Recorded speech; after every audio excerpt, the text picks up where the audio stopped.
The Lord be with you. And with your spirit. A reading from the Holy Gospel according to Saint Luke. Glory to you, O Lord. A certain Pharisee invited Jesus to dine with him, and he entered the Pharisee's house and reclined at table.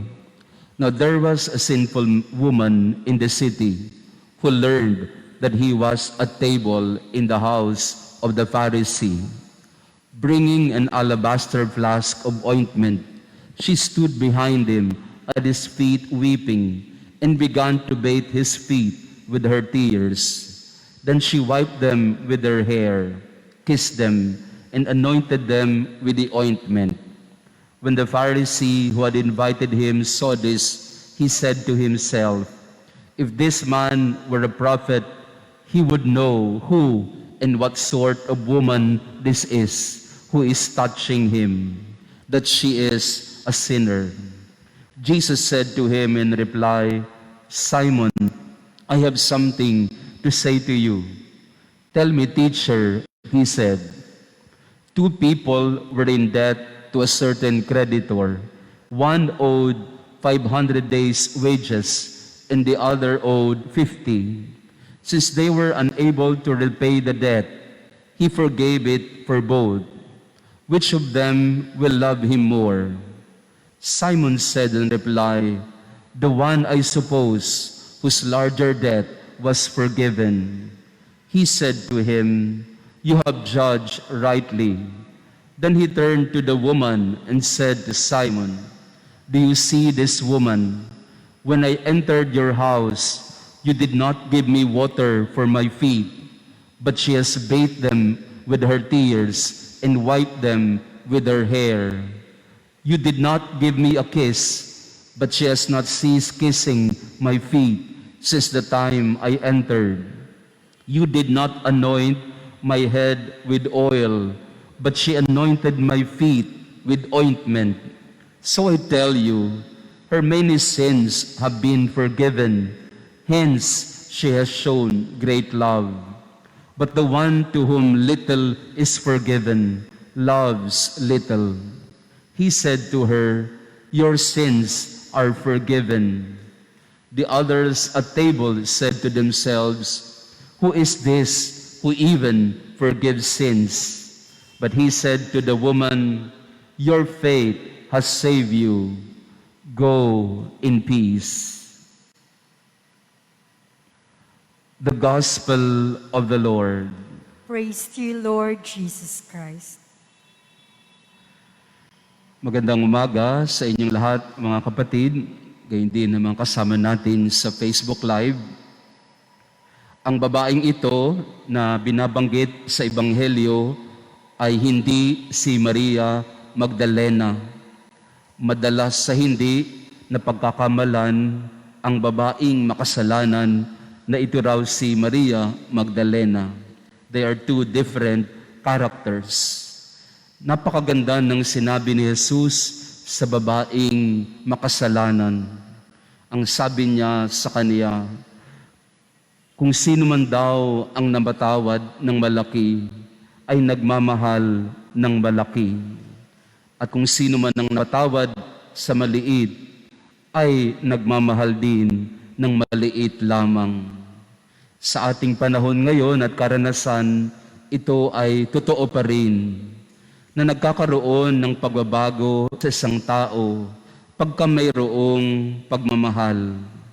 Kapag ka ang isang tao ay pinagkaitan ng pagmamahal, madalas sa hindi rin niya alam kung paano magmahal. Sa ating panahon ngayon, napakadali ng mga tao na magsara ng pintuan sa kanyang kapwa dahil sa ating mga pagmamataas, pagmamata, at sa kawalan natin ng malasakit at habag sa kapwa. Kaya tayo ay nagsasara ng pintuan.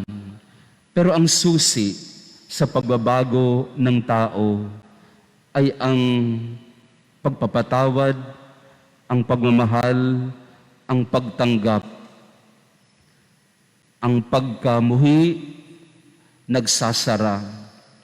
Ang pagmamataas, nagsasara. Ang pagiging makasarili, nagsasara ng pintuan sa kapwa. Pero ang pagkapatawad, nagbubukas ng puso. Ang pag-unawa, nagbubukas ng isip. Ang pagmamahal, nagbubukas ng palad sa kapwang nangangailangan. Ito ang kailangan sa ating panahon ngayon. Mga taong bukas ang isip, mga taong bukas ang puso, bukas palad sa iba. Napakaraming naghihirap, hindi dahil sa wala silang ginagawa para maibsan ang kanilang paghihirap. Maraming naghihirap kasi maraming pintuan ang sarado sa kanilang pagkatok at paghingi ng tulong. Maaaring sa ating karanasan ngayon, tayo ang nangangailangan ng tulong. Lahat naman tayo nangangailangan. Pero kung bawat isa matututo na magbukas sa isa't isa, nagkakaroon ng pagbabago sa ating mga ugnayan. When people remain close, we will remain in isolation for a very long time. But when we open ourselves to one another in cooperation, in compassion, and solidarity, then perhaps we can defeat this pandemic by our own cooperation and solidarity. Kailangan ngayon ng pagbubukas, hindi ng pagsasara. Kailangan ngayon ng pagpapatawad at pag-unawa, hindi ng panghusga. Kaya sa misang ito, sa panalangin din ni Saint Robert Bellarmine, na isang santong napakadakila at tanyag noong mga 16th century, hindi na natin siya kilala, pero isa siya sa pinakamatalino, halos kapareho ni San Agustin. Kaya nga tinatawag din siyang Doctor of the Church. Napakarami din niyang sinulat, napakarami din niyang mga ipinahayag at mga ipinaliwanag tungkol sa pananampalataya. Ngunit sa kabila ng kanyang katalinuhan, nanatiling payak ang kanyang buhay, nanatiling mahabagin ang kanyang puso. Minsan, si Saint Robert Bellarmine ay pinamigay lahat ng kanyang gamit sa kanyang kwarto. At pati na nga ang mga kortina na mamahalin, pinamigay din niya. Tinanong si Saint Robert Bellarmine, bakit pati ang kortina pinamimigay mo? Ang sabi ni Saint Robert Bellarmine, kasi yung mga bintana, hindi naman sisipunin yan. Ang mga tao na naandoon nilalamig, sila ang nangangailangan ng damit para sila ay maprotektahan. The walls do not catch cold. People do. So we have to share whatever we have. Tayong lahat din ay inaanyayahan sa misang ito na magmahal ng ganap, magmahal ng lubos, magmahal ng bukas sa puso, sa kalooban. He who is forgiven much will learn to love much. Kung sino man na makaramdam ng pagbubukas, sila ang makapagbibigay din ng higit pa sa kaya nilang ihandog. We learn to be generous because it is in being generous that we learn to live a full and generous life together with others.